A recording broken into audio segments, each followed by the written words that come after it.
আসসালামু আলাইকুম। আজকের একটি কমেন্টের রিপ্লাই দেব। আমার এক ভাই কমেন্ট করেছেন যে আপু আমি লেখাপড়া জানি না, আমি কি আমেরিকা আসতে পারবো? আরেক ভাই কমেন্ট করেছেন আপু আমি ইংরেজি বলতে পারি না, তো আমেরিকা আসলে আমি কিভাবে কথা বলবো?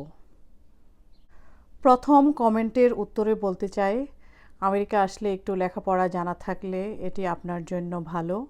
আপনি লেখাপড়া না জানলেও আমেরিকায় আসতে পারবেন, এতে কোনো ধরা বাধা নিষেধ নেই। অনেক আগে যারা আমেরিকায় ইমিগ্রেন্ট ভিসায় এসেছেন তারা সাধারণত অনেকেই লেখাপড়া জানেন না। তার দরুন দেখা যাচ্ছে যে অনেকে আমেরিকার সিটিজেনশিপ পাচ্ছেন না এবং ভালো জবও করতে পারছেন না। কারণ আমেরিকায় সিটিজেনশিপ পেতে গেলে আপনাকে মিনিমাম কিছু লেখাপড়া জানতে হবে। আর লেখাপড়া জানা থাকলে আপনি ইজিলি যে কোনো জব পাবেন, আর এটি আপনার জন্যই ভালো।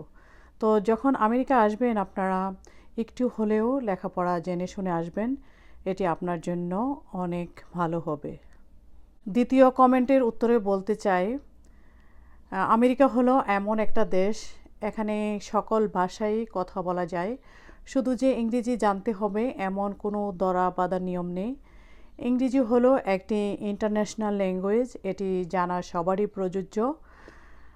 আমেরিকার মানুষ যে শুধু ইংরেজিতে কথা বলে এমন ধারণা সঠিক নয়। অনেকে আছে যে 40-50 বছর ধরে আমেরিকায় আছেন, তারা ইংরেজি বলতে পারেন না। আমরা যখন কোনো কিছু জিজ্ঞেস করি অনেকেই বলেন I can't understand English, can you speak Spanish? আর আমেরিকার প্রধান ভাষা হলো স্প্যানিশ। এখানে ম্যাক্সিমাম লোক স্প্যানিশ ভাষায় কথা বলেন। আপনারা যদি স্প্যানিশ ভাষা জানেন তাহলে আমেরিকায় জীবনযাপন খুবই সহজ হবে। এখানে সকল মানুষই স্প্যানিশ বলতে পারেন। আর বাঙালিদের জন্য স্প্যানিশ ভাষায় কথা বলাটা একটু কঠিন কাজ। আমরা সাধারণত চেষ্টা করি ইংরেজিতে কথা বলার জন্য। আমি আমেরিকার একটি স্কুলে জব করি, দেখা গেল স্টুডেন্টদের সাথে আমার কাজ। আমি যেই স্কুলে জব করি সেই স্কুলের 95% ছেলেমেয়ে স্প্যানিশ ভাষায় কথা বলে। ইংরেজি যে একটি ভাষা আছে তা তারা জানেই না। আমি যখন ইংরেজিতে কিছু বলি তাদেরকে, তখন তারা বুঝতে পারে না, তখন বলে নো ইংলিশ। কিন্তু আমি তো সাধারণত চেষ্টা করি ইংরেজিটাই বলার জন্য, স্প্যানিশ ভাষায় আমি ততটা পারি না। দেখা গেল এখন আমি 2 বছর ধরে স্কুলে কাজ করতে করতে অনেকটা আমি স্প্যানিশ ভাষা শিখে গেছি। আমি যখন স্কুলে প্রথম যোগদান করেছি তখন দেখি আমেরিকাতে ইংলিশ শিক্ষার উপর একটা টেস্ট হয় ইংরেজি বিষয়টা পাশ করার জন্য। তখন তারা হাই স্কুলে পড়ে এই টেস্টটা দিচ্ছে। আর আমার ছেলে দেখা গেল যে 4th গ্রেডেই কমপ্লিট করে ফেলছে, পাশ করে ফেলছে। কারণ তারা স্প্যানিশ ভাষা জানার কারণে, স্প্যানিশ ভাষায় শিক্ষা গ্রহণ করার কারণে ইংরেজি বিষয়টা তারা অনেক পিছিয়ে আছে। তো চিন্তা করার কোনো কারণ নেই, আপনি একটি না একটি ভাষা জানলেই হবে। আমেরিকাতে আসলে এখানে সব ভাষাই কথা বলা যায়।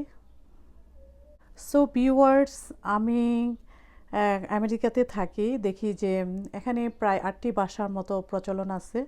আপনি যদি না বুঝেন, এখানে ভাষা বোঝানোর জন্য বিভিন্ন লোক রাখা হয়েছে। তাদের বিশাল ডিমান্ড এখানে এবং অনেক বেতনের চাকরি এটা। তো আপনারা আমেরিকা আসলে তাদের সাহায্যও নিতে পারবেন, এই নিয়ে আপনাদের কোনো চিন্তা করার কোনো কারণ নেই। তো আপনারা আমেরিকা আসবেন এবং ভাষার বিষয়টা আপনারা একদম মাথা থেকে ছেড়ে দেন। আমি সবার জন্য শুভকামনা জানাচ্ছি যাতে আপনারা আমেরিকায় আসতে পারেন। আজ এই পর্যন্তই।